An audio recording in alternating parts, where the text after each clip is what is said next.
এই দেখো আমার টমেটো গাছে টমেটো পাক ধরেছে, আমলকি সাইজ। আর অনেক টমেটো হয়েছে কিন্তু।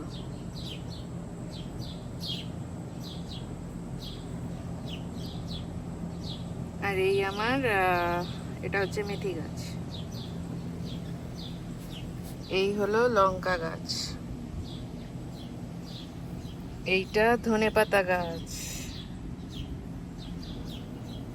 আর এখানে বরবটি গাছ। এই যে একটা কল বেরিয়েছে, আরগুলোর কি অবস্থা জানি না। এখানে লাগানো আছে ক্যাপসিকামের বীজ। আর বলো তো এটা কি গাছ?